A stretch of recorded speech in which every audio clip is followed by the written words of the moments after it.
자, 오늘 주신 하나님의 말씀 보겠습니다. 신약성경 마가복음 14장 27절부터 31절까지 말씀입니다. 신약 80쪽입니다. 마가복음 14장 27절부터 31절까지 말씀입니다. 제가 공부해 드리겠습니다. 예수께서 제자들에게 이르시되 너희가 다 나를 버리리라.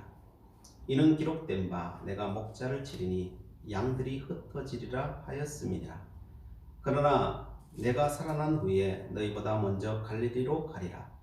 베드로가 여짜오되 다 버릴지라도 나는 그리하지 아니하겠나이다.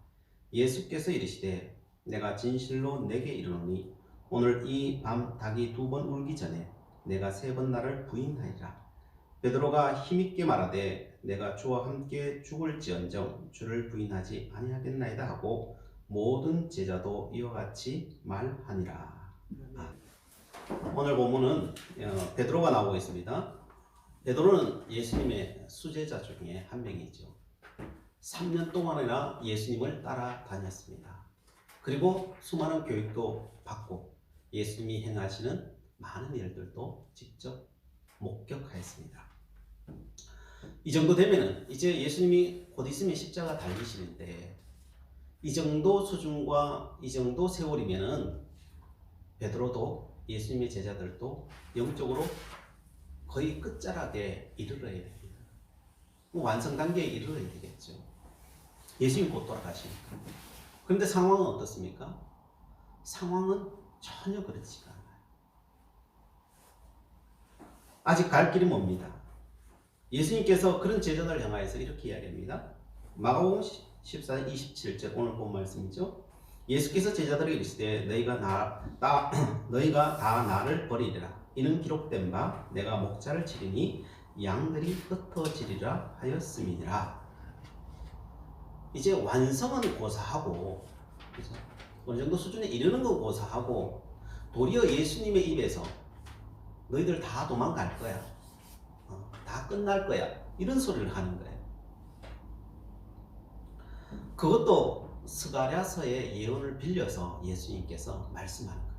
그 예언이 성취된다 라고 말하는 거죠. 스가랴서 13장 7절 말씀이죠. 만군의 여호와가 말하노라. 가라 깨어서 내 목자 내 짝된 자를 치라. 목자를 치면 양이 흩어지려니와 작은 자들 위에는 내가 내 손을 들이오리라.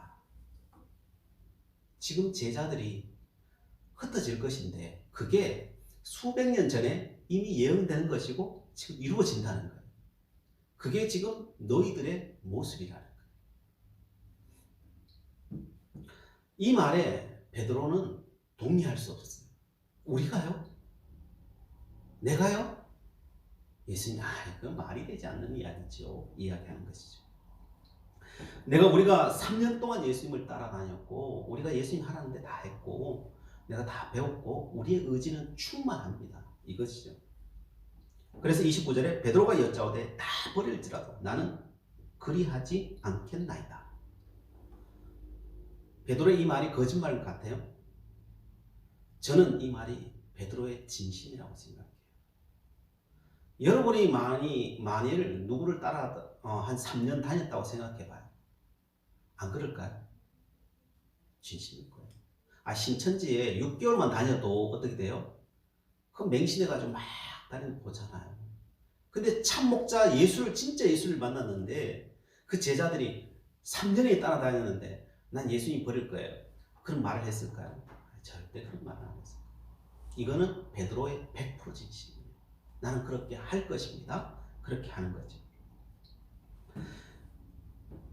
그런데 예수님은 이 고백에 대해 어떻게 말씀하십니까? 30절에 예수께서 이르시되 내가 진실로 내게 이르노니 오늘 이 밤 닭이 2번 울기 전에 내가 3번 나를 부인하리라. 베드로의 이 진심에 예수님이 다시 말하는 거예요. 절대 그렇지 않아 그런 거예요. 그리고 내가 시간까지 이야기해 줄게. 너가 언제 배반하는지 일시까지 다 알려주는 거예요. 이것처럼 황당한 게 없잖아요. 그죠? 황당한 게 없어요. 베드로는 정말 억울한 거예요. 나 진심인데. 근데 예수님 그렇게 말하는 게 그렇게 말 듣는 자체가 억울해요. 베드로만 있는 게 아니라 지금 다른 제자들 다 그래요. 다른 제자들도 다 같이 그렇게 이야기하는 거예요. 오늘 31절에 베드로가 힘있게 말하되 내가 주와 함께 죽을지언정 주를 부인하지 않겠나이다 하고 모든 제자도 이와 같이 말하니라 라고. 베드로만 이야기하는 게 아니라 모든 제자 우리는 그럴 일 절대 없어요 이렇게 이야기하는 거예요. 근데 예수님께서는 베드로만 콕 집어가지고 또 그렇게 이야기하셔요. 그래서 베드로가 제일 억울했을 것 같아요. 왜 나만 갖고 그래요? 내가 제일 의지가 강하고 나는 주님 지킬 자신 있어요. 그렇게 말하는데 콕 집어서 예수님께서 또 그렇게 이야기하니까 정말 억울했을 것입니다. 그런데 결과는 어떻게 됩니까? 결과는 오늘 14장 66절에 보면은 예수님이 정말 잡혀가시죠. 그리고 난 뒤에 멀찍이 베드로가 따라가죠. 그래도 의지가 있는 사람이죠, 이분. 그리고 예수님과 조금 떨어진 거리에서 이 4월달이다 보니까요 추웠어요 아직까지. 그래서 사람들이 밤이고 춥고 하다 보니 불을 지피고 있었죠. 그래서 베드로가 그 불 곁에 불을 쬐고 있었죠.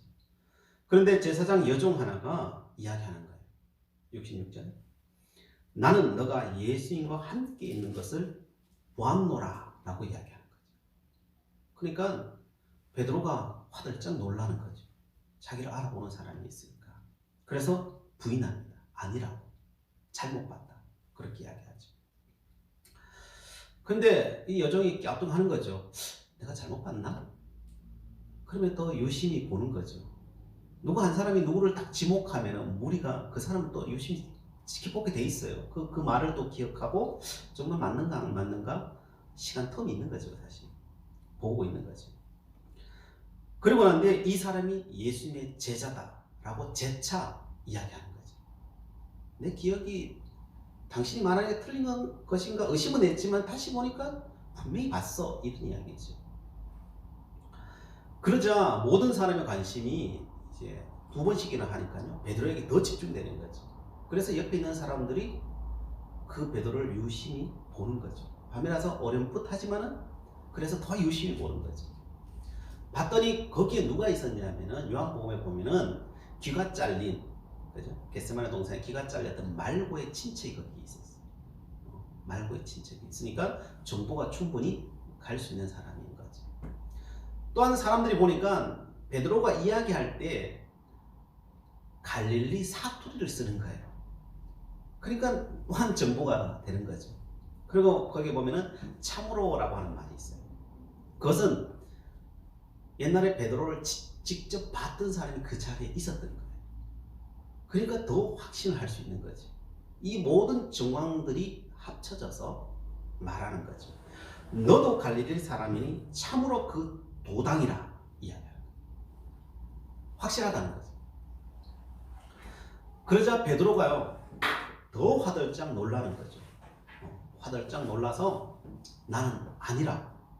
거기서 베드로는 저주하고 맹세까지 하는 거예요. 왜 사람이 급해지면은 자기의 말이 참이라는 것을 알리기 위해서 이 막 저주하고 막 이렇게 하는 거죠. 내가 이런 사람이라면 내가 내 성을 갈겠다 뭐 이렇게 이야기하잖아요. 그렇죠?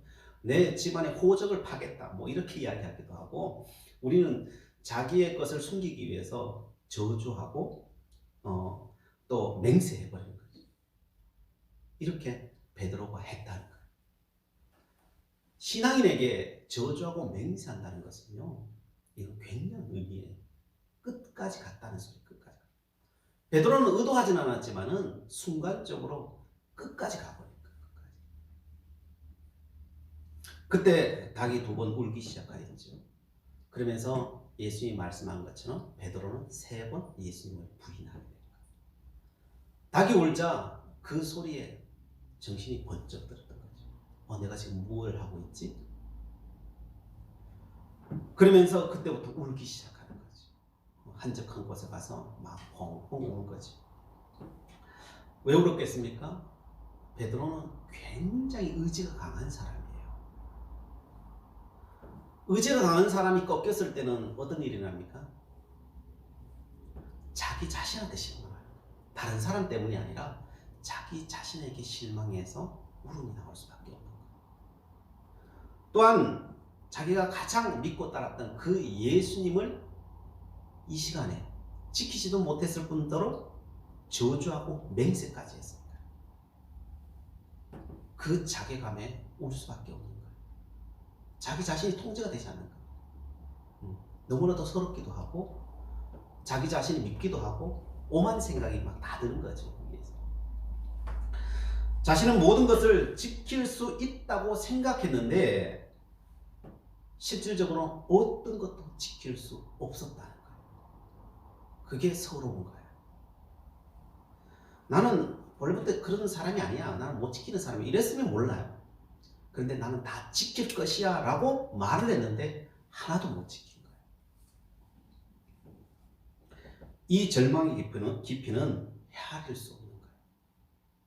그래서 그는 갈릴리로 결국 나중에 갈 수밖에 없었어요. 왜? 그 절망에서 나오기가 정말 힘들기 때문에. 이 시점에서 우리가 생각해 보아야 될 것이 있어요.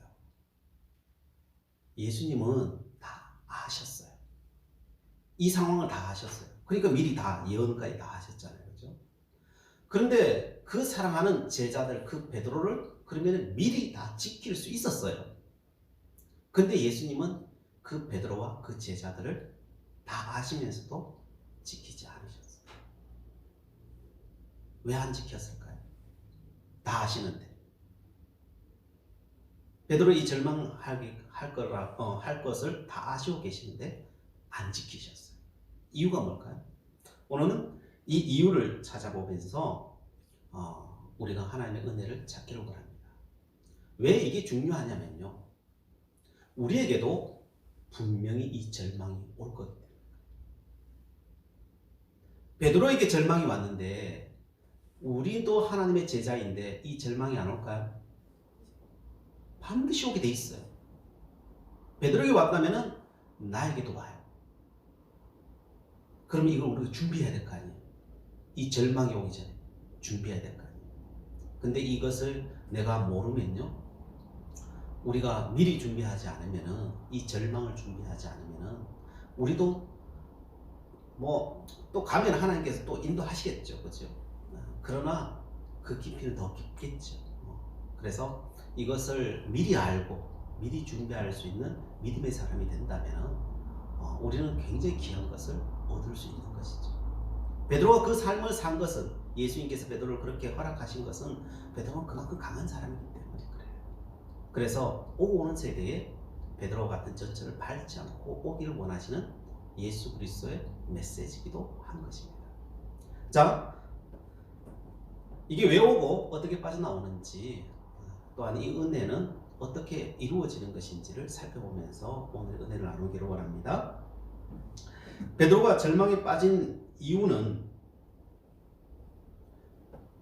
나는 내 자신을 예수님을 지킬 수 있다고 생각하는데 그 둘 다 지키지 못하는 존재라는 것을 알게 하는 게 목적이 있어요.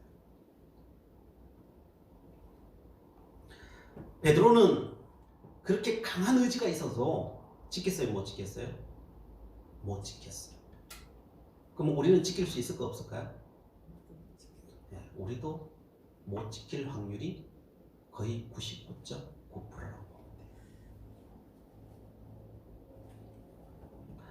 돼요. 베드로처럼 우리는 마음으로는 사실요 충분히 지킬 수 있다고 생각해요. 그죠? 우리 의지가 없는 게 아니에요. 베드로처럼 우리 의지가 있어요. 나는 지켜낼 거야 라고 하는 생각이 우리에게 있다니까요. 우리도. 그래서 우리도 베드로처럼 예수님을 뒤따라가면서 지켜보려고 우리도 노력한다니까요. 근데 그게 지켜질까요? 안 된다니까요. 그게 현실이라고 해요. 현실. 이상과 현실은 달라요. 현실이에요. 현실. 절망의 원인은 베드로가 자기 자신을 몰랐다는 데 있어요. 모든 문제는요 베드로가 자기 자신을 모른다는 거예요. 우리는요 내 자신을 안다라고 생각해요. 그렇죠? 베드로도 자기 자신을 안다고 생각했기 때문에 그렇게 호언장담했던 거예요. 근데 나중에 결과적으로 시간이 지나 보니까 어떻게 돼요? 베드로가 자기 자신을 알았어요? 몰랐어요. 인간적으로야 안다고 생각했는데 실질적으로 영적으로 보니까요, 베드로는 자기 자신을 몰랐던 거예요. 그러나 우리는 성경적으로는 알았어요. 왜요? 우리는 마가복음 지금 강의를 해오잖아요. 그래서 12장, 13장을 통하여서 예수님이 십자가 앞에서 제자들이 보인 그 모습들을 우리는 계속 봐왔잖아요. 그 모습이 제자들의 믿음의 사람의 모습이었어요? 아닌 모습이었어요? 네, 우리가 봤잖아요. 3년 동안 교육받은 사람의 모습이 아니었어요. 한 번도 예수님의 마음에 합한 모습으로 살았냐? 산 적이 없어요. 그런데 자신들은 됐다고 믿었어요? 안 믿었어요? 믿었어요. 자신들은 그래 믿었어요. 우리는 3년 따라다녔고 우리는 예수님을 잘 알고 예수님 말씀대로 다 잘 살아갈 수 있다라고 우리는 살아가고 있다고 했는데 실상이 그들은 삶을 살아간 그 모든 삶은요, 예수님 보기에 하나도 그 마음에 맞는 삶을 산 사람이 없어요. 뭘 원해요? 다 세상 걸 원했죠. 예수님을 이용해서 세상의 부귀영화, 나는 영의정되고 자의정되고 그러면서 지금 예루살렘으로 올라왔잖아요. 그것 때문에 피 터지게 자기들끼리 싸우고 있잖아요. 지금 자기 자신을 알아요? 모른다니까요. 모르는데 안다고 생각하는 거예요. 예수님은 그래서 이 제자들에게 뭘 가르치기를 원하실까요? 모르는 너 자신을 알려주시는 거예요. 너희들이 모른다는 것을 알게 해주시길 원하시는 거예요.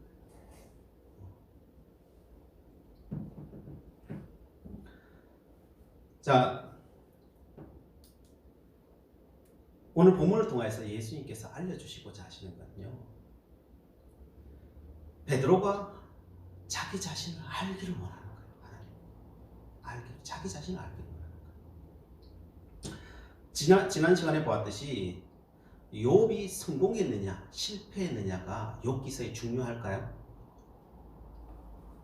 욥기서에서는 욥이 성공했냐 실패했느냐 우리 인간의 관심이지 하나님의 관심은요, 욥이 이 세상적으로 성공했느냐 실패했느냐는 그렇게 중요하지 않아요. 욥기서의 마지막에 뭐가 중요해요? 욥이 자기 자신을 몰랐는데 자기 자신을 발견한 거죠. 그리고 또 누구를 발견해요? 하나님을 만나고 하나님을 알게 된 거죠. 그죠? 하나님이 어떤 분이시라는 걸 알게 된 거죠. 그게 가장 중요한 거예요. 지금 제자들에게도 중요한 것은 이거예요. 이거. 욥이 왜 그리 고난을 당해요? 왜 그리 절망해요? 절망의 자리로 하나님께서 가는데 동방의 의인이에요. 동방의 의인이 절망의 자리로 가요.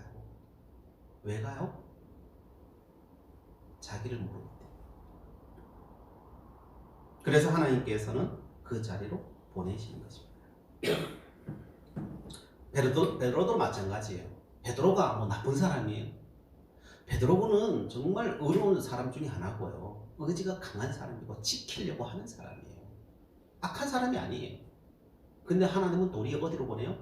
절망의 자리로 보내요. 절망의 자리로 가요.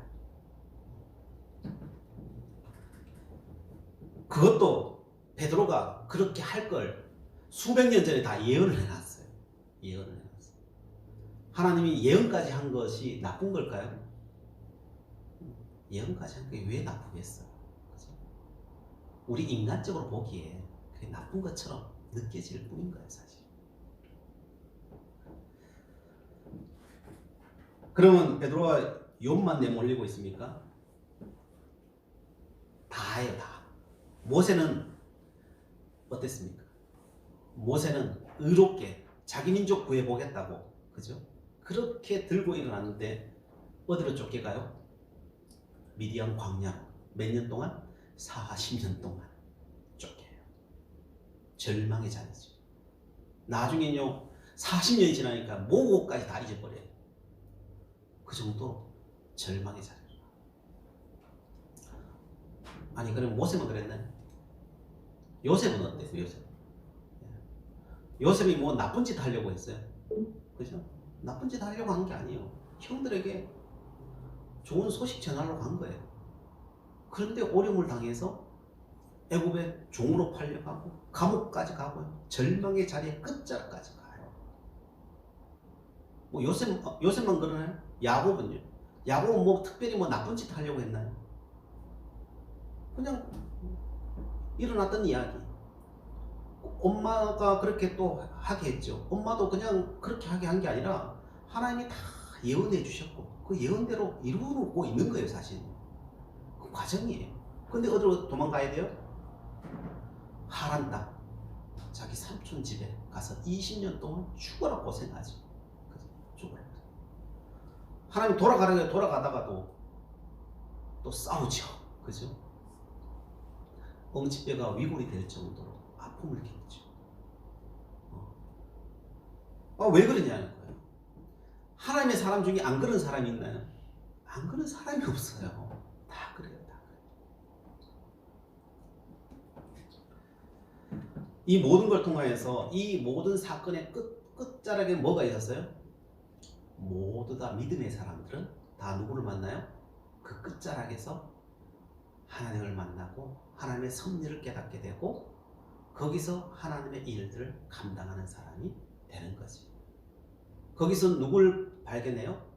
하나같이 자기 자신을 발견해요.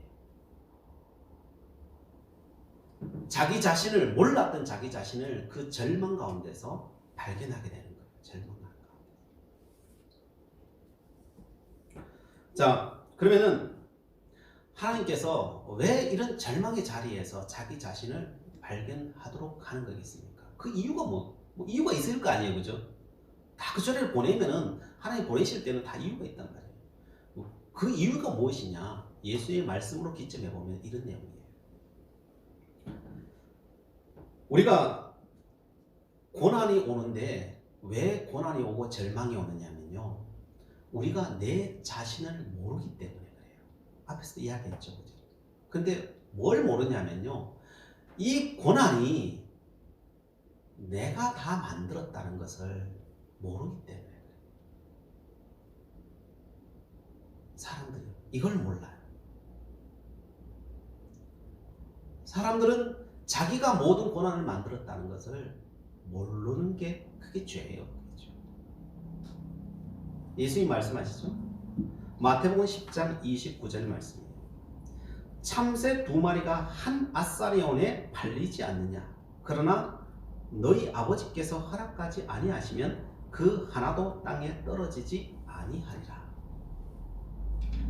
참새가 어떻게 팔리는지 한 마리라도 그냥 떨어지는 일은 없다는 거예요. 이 말은 무슨 뜻이에요?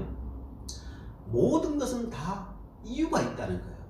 이유 없이 일어나는 것은 이 땅에 하나도 없다는 거예요. 하나도 없다는 거예요. 원인이 있고 결과가 있다는 거예요. 이게 하나님의 법칙이라는 거예요.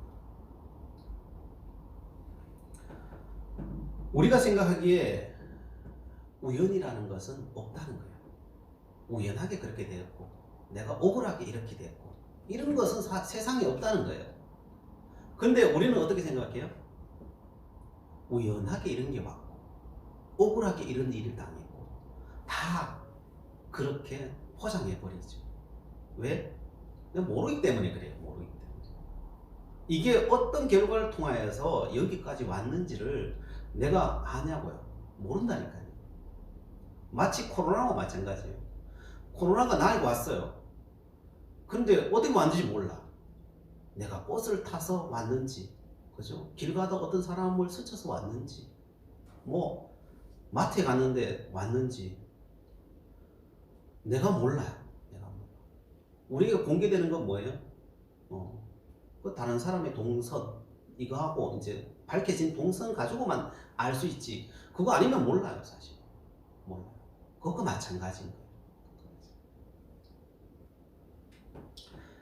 그래서 사람들은 왜 자꾸 죄가 더 많이 생기고 사람이 절망의 자리로 갈 수밖에 없냐면은 사람은 모르기 때문에 자기 자신을 모르고 이 결과가 왜 왔는지를 모든 사람은 모르기 때문에 모르니까 어떻게 돼요? 모르기 때문에 이게 우연이라고 생각하고 그리고 내가 억울하게 당한다고 생각하는 거예요. 그 마음 때문에 어떻게 해요? 그게 오면요 화가 나기 시작해요. 그리고 더 크게 반응이 나가는 거예요. 더 크게 반응이 나가면 어떻게 돼요? 내가 더 큰 원인을 내가 만들고 있는데 내가 더 큰 원인을 만든다고 생각할까요? 안 할까요? 사람들은 생각하지 않아요. 내가 더 큰 원인을 만들고 있는데도 나는 더 큰 원인을 만들고 있지 않다라고 생각해. 그냥 내가 왜 억울하다고 생각해. 그게 어떻게 돼요? 그게 반복이에요. 이게 계속 반복이에요. 이게 반복. 그래서 더 큰 절망이 오는데 사람들은 그걸 몰라요. 자기 자신을 모르는 거죠. 자기 자신이 어떻게 살아왔는지에 대해서 모르는 거예요. 이것이 착각인 것입니다. 우리는 어떤 누구에게 쏟는 게 아니고요. 내 자신에게 쏟고 있는 거예요. 내 자신에게. 성경은 그걸 이야기해요. 너는 너 자신에게 쏟고 있다. 다른 사람한테 쏟는 게 아니라 너는 너 자신에게 쏟고 있기 때문에 사람들은 가장 모르는 거예요. 자신에게 쏟고 있기 때문에요. 다 쏟아 넘어가고 있는 거예요. 온 인류가 다 쏟아 넘어가는 거예요. 다른 누구한테 쏟아 넘어가는 게 아니에요. 그걸 보고 뭐래? 인간의 가장 큰 죄악은 그래서 자아라고 하는 거예요. 자아. 자기 자신에게 쏟는 거예요. 그래서 예수님께서는 여기에서 쏟아 넘어가지 않으려면은 자기 자신에게 쏟지 않으려면 어떻게 하라고 합니까? 마태복음 5장 39절에 이렇게 말하죠. 나는 너희에게 이르노니 악한 자를 대적하지 말라. 누구든지 내 오른뺨을 치거든 왼편도 돌려대라. 이렇게 말합니다. 왜 이 말을 하시겠어요? 오른뺨이 날라와요. 그러면 화가 나죠. 누구라도 화 안 날 사람 못 있겠어요. 그죠? 화가 나요. 그런데 이 오른뺨 날라오는 이 오른뺨은 이 원인이 누굴까요? 내게 날라왔다면요? 실질적으로 나야, 나. 내가 그렇게 한 거예요. 내가 그 옛날 누구의 오른뺨을 때린 거예요, 사실. 그게 꼭 손을 들어 오른뺨을 때렸냐 이런 소리가 아니고요. 뭐 그랬을 수도 있고 아니면요 내가 물질을 가지고 남을 비하했을 수도 있고요. 그죠? 내가 어떤 말을 가지고 그 사람을 해했을 수도 있는 거지.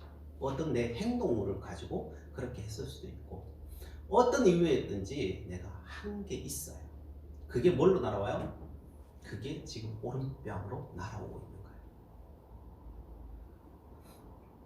그러면은 이렇게 하라는 거예요. 오른뺨 날아오면은 나 모르잖아요.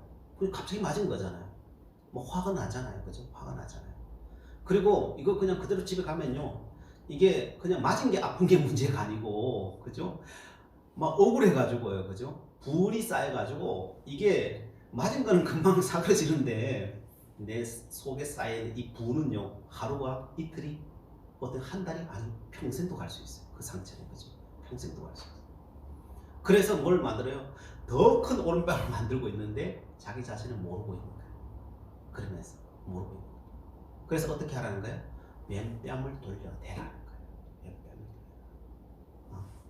너 이 오른뺨을 잊어버리는 것은요. 왼뺨을 돌릴 때 잊어버릴 수 있는 거예요. 오른뺨은 내가 맞은 거잖아요. 그죠? 내가 모르고 맞은 거예요. 내가 모르고 맞은 거예요. 그러나 그 원인도 사실 나예요. 내가 모를 뿐이에요. 근데 이게 분이 쌓여, 내가 모르기 때문에 분이 쌓여요. 그래서 더 큰 절망을 내가 갖고 오는데, 그때 내가 왼뺨을 딱 돌려대면 이건 내 의지예요. 그 내가 안 맞아도 될 건데, 내가 맞아주는 거잖아요. 남의 분풀이의 상대가 돼주는 거잖아요. 그죠? 그래서 내가 한 대 딱 맞아요. 맞으면 뭘 한 거예요? 은혜를 베푼 거예요. 저 사람에게요. 은혜를 베푼 거예요. 내가 선을 행한 거예요. 선을. 그것도 누가요? 내 자발적으로 선을 행한 거예요. 내가 돈 10만을 잊어버리면요 정말 아까워요. 그렇지만 내가 구세군 통장에다가 10만 원을 집어넣으면요, 우리는요 그게 아깝지가 않아요. 뭐 조금 아까운 생각은 좀 들 수는 있지만요, 그거 가지고 내일 또 모레도 막 아까워가지고 막 가슴 치는 사람은 없어요. 그죠? 가슴 치는 사람 없다. 도리어 생각나면 생각날수록 잘했구나라고 생각하지 그것 때문에 억울한 사람 없어요. 그래서 뺨을 돌릴 때 내 자발적인 내 행동은요, 선순환 고리를 가지게 돼 있어요. 좋은 생각을 가지게 돼 있어요. 이 돈이 흘러가면은 누가 배고픈 사람이 밥을 먹겠지 생각하면 기뻐요. 그리고요, 나의 그 선함은요 뭘로 돌아올까요? 나의 선함으로 나중에 반드시 돌아오게 돼 있어요. 반드시. 그래서 예수님께서는 이게 기독교인의 삶이라는 거예요. 너가 복된 삶을 어떻게 만드느냐? 복된 삶은 너 자신이 만드는 거라는 거예요. 다른 사람이 해주는 게 아니고 너 자신이 만든다는 거예요. 근데 이 사실을 사람이 아느냐? 사람들은 모른다는 거예요. 그런 자기 자신을 모른다는 거예요. 그래서 한 대 오면은 10대로 대갚아요. 그것이 자기 자신의 더 큰 절망을 만든다는 것을 자기 자신은 몰라요. 베드로도 모르는 거죠. 자, 다시 베드로 이야기로 돌아오겠습니다. 베드로는 3년 동안 예수님을 따라다녔는데 결과적으로 뭐가 됐어요? 앞에서 보았듯이 된 게 아무것도 없어요. 사실 된 게 없는데 자기는 됐다고 생각하는 거예요. 자기는 자기 자신을 너무나 잘한다고 생각하는 거예요. 자기는 뭔가 의를 행할 수 있는 사람인 것처럼 생각하는 거예요. 생각하는 거예요. 그는 아직도 까막눈이에요. 3년 동안 따라다녔지, 그냥 듣고 본 거지. 그건 지식일 뿐이에요. 지식일 뿐이에요. 그냥 까막눈인 거예요. 똑같은 거예요. 안 따라다니는 사람이나 따라다니는 사람이나 사실은 똑같아요. 사실. 그런데 자기들은요 다 됐다고 생각하고 안다고 생각해요. 그래서 자기의 지식을 믿고 의지를 믿고 주의 일을 감당하려고 지금 하고 있는 거예요. 근데 예수님은 하지 마라 그러죠. 하지 마라. 하지 마라. 그게 되는 게 아니다. 되는 게 아니다. 그래서 그 절망의 자리로, 실패의 자리로, 고통의 자리로 예수님께서는 그들을 보내시는 것입니다.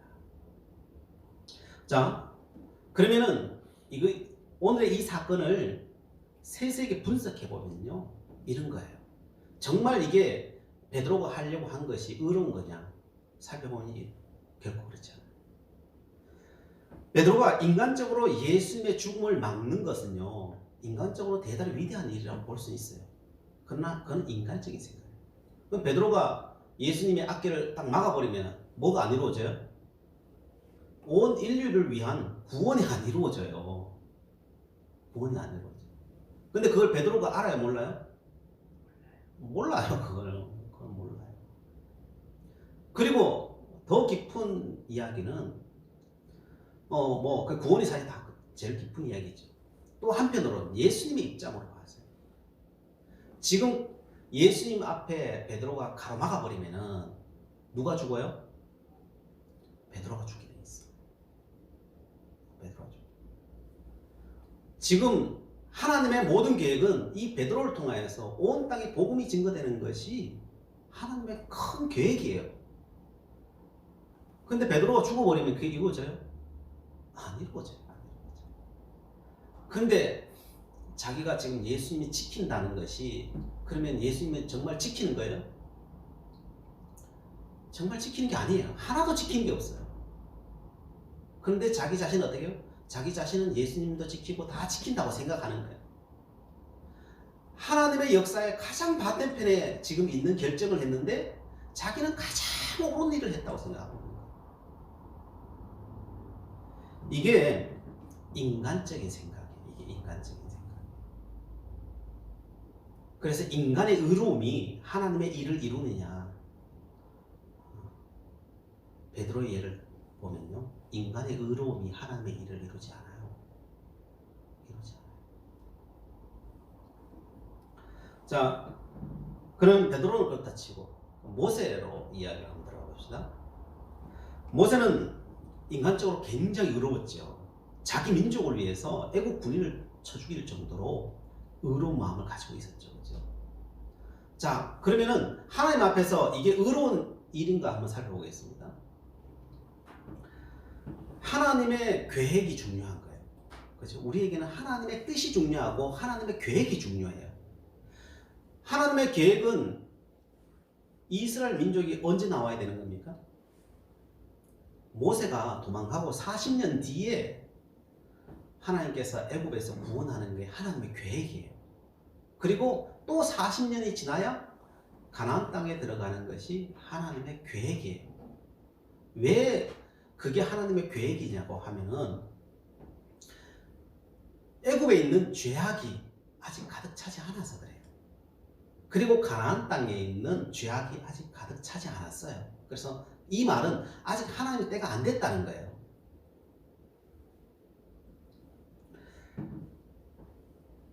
(40년) 뒤에 애굽의 장자가 다 죽는다고 해도 40년 뒤에 애굽의 장자가 다 죽는다고 해도 그게 죄일까요? 죄가 아닐까요? 죄가 아니에요. 왜요? 그들은 그들의 죄악으로 죽는 거예요. 가나안 땅의 사람들은요, 아직 그들이 다 선멸하라 그러잖아요. 다 선멸을 당한다고 해도 그들의 죄악 때문에 다 선멸되는 거예요. 그들의 죄악 때문에. 그런데 지금 40년 전에 그들의 죄악까지 가득 차기 전에 모세가 군인을 죽여버렸어요. 그럼 이건 뭐예요? 이건 살인죄예요. 이게 살인죄예요. 살인죄를 저지른 거예요. 자, 창세기 15장 16절에 한번 보겠습니다. 내 자손은 4대 만에 이 땅으로 돌아오리니 이는 아모리 족속의 죄악이 아직 가득 차지 아니함이니라 라고 말합니다.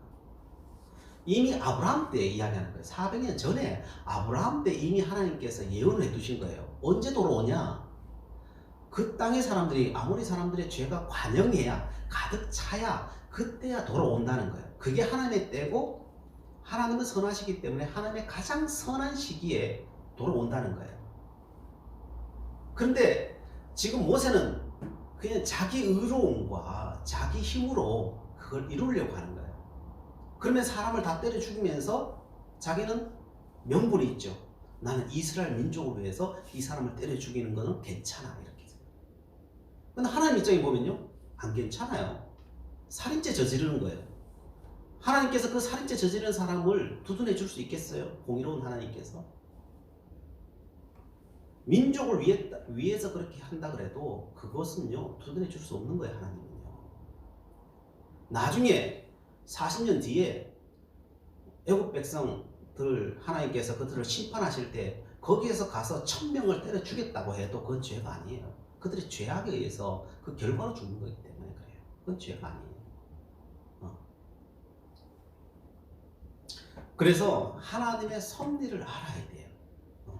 섭리를 알고 행하지 않으면요, 그것은 하나님 앞에서는요, 아무리 너가 좋은 세상적인 명분을 거기에 갖다가 붙인다고 해도 그건 죄라는 거예요. 하나님 앞에 죄라는 거예요. 근데 지금 베드로도 모세도 수많은 사람들이 잘못된 절망의 길을 걸어가는 사람은 다 뭐하고 있어요? 자기의 명분을 가지고 살아가는 거예요. 그래서 뭐가 와요? 절망이라는 것이 오는 거예요. 절망. 우리 앞에 절망이 왔다면 그 다 누가 만드는 것입니까? 그 다 내가 만드는 거예요. 다른 사람이 만드는 거 아니에요. 뭘 몰라서요? 내 자신을 모르고 하나님을 몰라서 그런 거예요. 내 자신도 모를 뿐더러 하나님도 몰라서 우리는 절망의 자리로, 그 구렁텅이로 다 가고 있다는 것입니다. 예수님은 베드로의 이 일을 통해서 분명히 말씀하십니다. 우리가 실패가 아니라는 거예요. 절망이 아니라는 거예요. 우리의 실패와 절망은 하나님, 나 자신을 모르고 하나님을 모르면 반드시 오게 돼 있어요. 그러나 그 과정을 통해서 하나님은 우리를 거기서 끄집어내고 있다고 하는 사실을 기억해요. 베드로를 그 자리에서 끄집어내요. 믿는 사람이 절망하지 않고 하나님의 은혜가 오느냐? 오지 않아요. 절망하지 않으면 하나님의 은혜는 올 수가 없어요. 이런 사람이 있겠죠. 하나님의 말씀을 보고 그 지식을 보고 완전히 깨달아 버렸어요. 그죠? 완전히 알아버렸어. 그리고 그렇게 살아요. 그런 사람은 절망 안 해도 되겠죠. 그죠? 왜 필요가 없으니까 그 사람이. 그러나 그것을 알지 못하는 사람들, 자기 자신을 모르고 하나님의 계획을 모르면은 그 절망은 당연한 거라. 당연한 거. 그러나 그냥 단순히 절망과 실패가 아니고 하나님 앞에로 더 가까이 나오는, 내 자신을 알고 하나님 앞에 더 가까이 나오는 하나님이 주신 기회라는 거예요. 그래서 몇백 년 전에 스가랴를 통해서 예언해 놓으신 거예요. 그 잘못되라고 예언해 놓은 게 아니라 그것이 나의 계획이다. 그걸 통해서 너희들은 성장하고 나 앞에 더 가까이 나온다는 것을 이야기하는 것입니다. 그래서 여러분, 우리가 실패할 수 있어요. 실패한다고 욕할 필요도 없어요. 실패한 사람이 나보다 더 빠른 사람일 수도 있어요. 절망하는 사람이요, 나보다 훨씬 더 빠른 사람일 수도 있어요. 그래서 절망하고 실패하는데 거기에 좌절하지 마십시오. 하나님께서 부르시는 과정일 뿐이에요. 그러므로 우리에게 어떤 것이 닥쳐온다 할지라도 우리가 하나님의 말씀 앞에서 그것을 보고 또 극복할 수 있다면 하나님의 놀라운 역사는 우리에게 날마다 펼쳐나갈 것입니다. 기도하시겠습니다. 사랑의 하나님, 베드로의 실패를 통하여서 베드로가 성장하는 것을 보았습니다. 저희들 나의 생각보다는 하나님의 말씀을 볼 수 있는 눈과 귀가 될 수 있도록 인도하여 주시옵소서. 또한 분별의 은혜를 주시사 주님께서 기뻐하시는 그 길을 걸어갈 수 있는 순종의 사람, 믿음의 사람 될 수 있도록 친히 인도하여 주시옵소서. 예수 그리스도의 이름으로 기도드리옵나이다. 아멘.